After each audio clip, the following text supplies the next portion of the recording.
Assalamualaikum. Kembali lagi dengan saya Dr. Akma. Nah, untuk membahas episode kali ini, sebelumnya kan aku sudah pernah membahas hal-hal yang berkaitan dengan kecantikan gitu ya.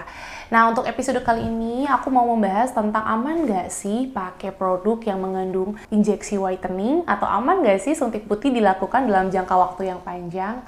Nah, kali ini aku akan membahas mengenai apa saja kandungan yang ada di suntik putih dan juga apa saja yang membuat suntik putih itu dilarang untuk digunakan. Kadang kalian merasa nggak sih definisi kulit yang sehat itu adalah kulit yang putih, kulit yang cerah?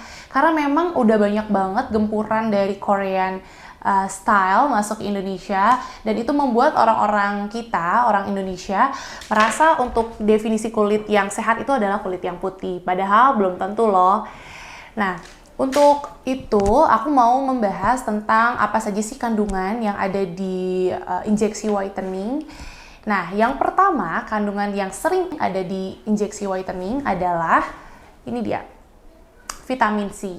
Nah, vitamin C selain dia ada kandungan antioksidan bebas, dia juga berfungsi untuk menangkal radikal bebas. Sehingga apabila kandungan Vit C-nya itu tinggi, kadang ada juga yang mengalami asam lambung yang cukup tinggi, sehingga dosis untuk vitamin C cukup digunakan untuk dosis yang tepat. Gitu, digunakan dengan dosis tertentu dan dikondisikan sesuai dengan kebutuhan. Kandungan yang kedua adalah kojic acid, di mana kojic acid ini sering sekali digunakan dalam dunia kecantikan untuk membuat kulit terasa lebih cerah dan juga lebih putih. Kojic acid disebut juga sebagai asam kojic ya. Nah, dia selain memiliki fungsi sebagai antioksidan yang tinggi, dia juga bisa bersifat sebagai anti-aging untuk anti penuaan, yang membantu untuk wrinkle ataupun kerutan-kerutan di wajah. Nah, biasanya asam kojic acid ini juga berfungsi untuk menekan produksi melanin yang diproduksi oleh melanosit, sehingga warna kulit kita bisa menjadi lebih cerah. Karena melanosit ini kan memberikan warna kulit ya, ataupun pigmen pada kulit. Apabila melaninnya ditekan, maka kulitnya akan menjadi lebih cerah. Nah, fungsi dari kojic acid ini adalah menekan melanin yang ada di dalam tubuh. Nah, selanjutnya selain berfungsi sebagai pencerah wajah, dia juga bisa menyamarkan bintik-bintik bekas jerawat atau hiperpigmentasi akibat flek hitam karena penggunaan KB yang dalam jangka waktu yang panjang. Nah, kandungan yang ketiga adalah vitamin E.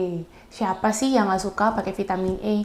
Vitamin E selain bisa dikonsumsi secara oral ataupun obat minum, dia juga bisa didapatkan dalam kandungan injeksi whitening. Fungsi dari vitamin E ini, selain dia bisa meregenerasi sel kulit, dia juga bisa membantu untuk melembabkan kulit, menjaga integritas kulit, dan juga merangsang pertumbuhan sel kolagen untuk mendapatkan sel kulit yang lebih baik dan juga lebih baru. Nah, vitamin E ini berfungsi juga sebagai anti radikal bebas yang bisa membantu untuk mencegah penuaan dini pada kulit wajah. Kandungan yang keempat adalah the most popular ever, yaitu adalah glutathione atau singkatannya adalah GSH.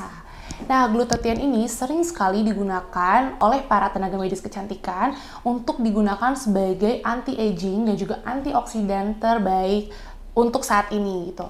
Nah, glutathione tuh kan memang fungsinya tuh banyak banget. Nah, glutathione selain kita bisa dapetin di dalam tubuh kita, jadi glutathione itu memang diproduksi di dalam tubuh nih, tanpa kita mengkonsumsi glutathione dari luar. Tapi seiring dengan berjalannya usia, biasanya di usia di atas 20 tahun, produksi atau kandungan glutathione yang ada di dalam tubuh kita akan menurun seiring bertambahnya dengan usia. Maka dari itu, fungsi dari glutathione itu akan menurun. Nah, biasanya kenapa sih glutathione tuh bisa berkurang gitu loh fungsinya? Karena satu, yaitu ada faktor stres, radikal bebas, polutan, terus juga karena paparan sinar UV, alkohol, merokok, dan lain sebagainya. Nah, karena faktor-faktor tersebut, maka kandungan GSH ataupun glutathione di dalam tubuh kita akan menurun, walaupun memang glutathione itu diproduksi secara alami ya oleh tubuh kita. Tapi karena ada paparan dari luar yang terlalu banyak, radikal bebas, dan glutathione kita beriring bertambahnya usia itu menurun, maka hal tersebut menyebabkan kulit kita menjadi lebih cepat tua gitu ya, cepat aging dibandingkan orang-orang yang tidak mengkonsumsi glutathione. Nah, maka dari itu glutathione selain membantu untuk melembabkan, mencerahkan, dan juga mengencangkan sel kulit kita, dan dia pun selain ditemukan di injeksi whitening, untuk secara alaminya kita bisa temukan nih, baik di sayur, buah, maupun di protein yang lain. Contohnya kalau untuk di sayur, seperti toge, kubis, dan juga bayam. Untuk buah, contohnya alpukat.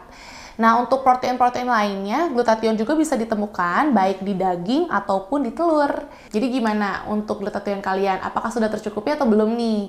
Nah, kalau untuk usia 30 tahun ke atas, aku saranin kalian harus mengkonsumsi kandungan-kandungan vitamin yang mengandung glutathione, Vit C, dan juga vitamin E tentunya untuk menjaga kebugaran dan juga kelembaban kulit kalian. Nah, the last one is IMSH, di mana IMSH itu adalah singkatan dari inhibitor melanocyte stimulating hormone. Nah, IMSH ini biasanya ada di kandungan infusan-infusan yang harganya cukup mahal ataupun agak pricey ya. Karena memang IMSH itu barangnya agak mahal gitu. Nah, untuk IMSH ini fungsinya adalah untuk menghambat hormon yang bernama MSH atau melanocyte stimulating hormone. Di mana MSH itu berfungsi untuk merangsang melanosit untuk menghasilkan melanin.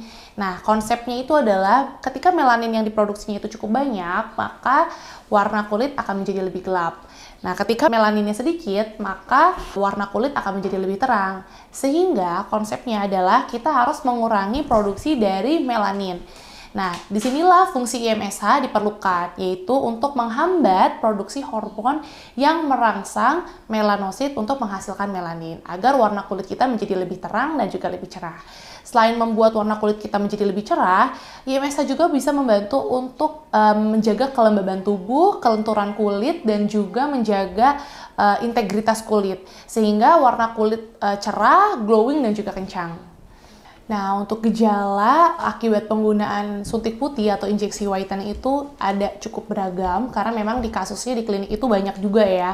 Banyak banget pasien yang seneng banget disuntik putih ataupun diinfus. Nah, untuk gejalanya itu adalah selain dia bisa membantu warna kulit menjadi lebih cerah, tapi juga ada gejala-gejala lain seperti bintik-bintik kemerahan pada kulit karena kulitnya tuh jadi lebih sensitif terhadap sinar matahari, terus juga mungkin terdapat ruam dan juga gatal, dan juga bisa menyebabkan penipisan tulang ataupun pengeroposan tulang akibat terlalu sering disuntik injeksi whitening.